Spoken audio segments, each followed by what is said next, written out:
If you want to run a large organization, the thing to do is to start with a small one. Be prepared to start wherever you can.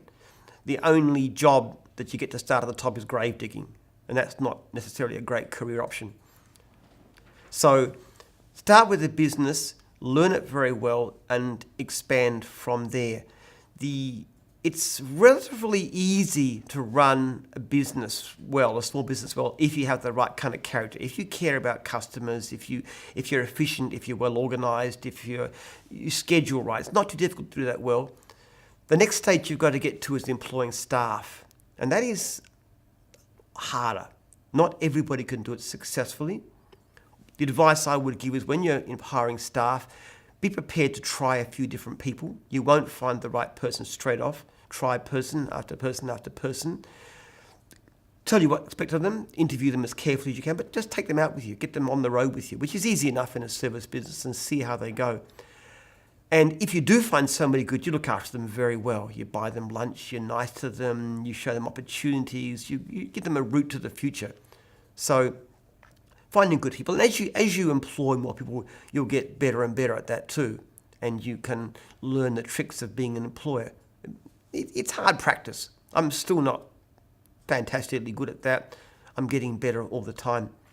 The general principle, though, is people tend to think success is you're just doing a humdrum job one day and you come up with some brilliant idea and suddenly you're a multi-millionaire.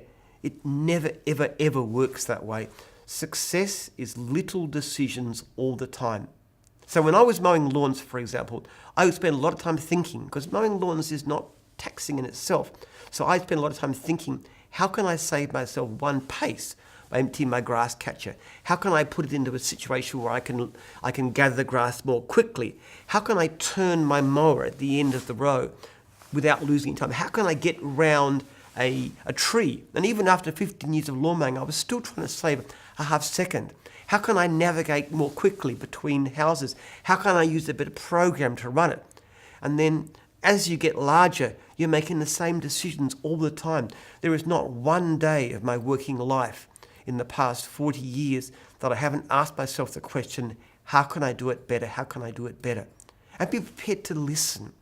People are often very stubborn. They're very prideful. They want to say, I do things perfectly. And that's the worst thing. The worst mistake people make is to have a lack of humility. I make mistakes all the time. I still do, all the time. I make terrible mistakes.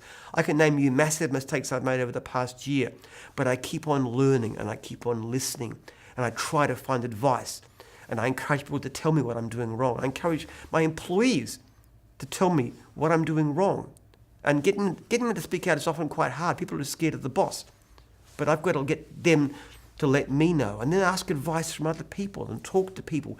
And I read a lot of books. I love reading books about business. Particularly I love to, and talking books is a great one too, love to hear how other successful people have done that.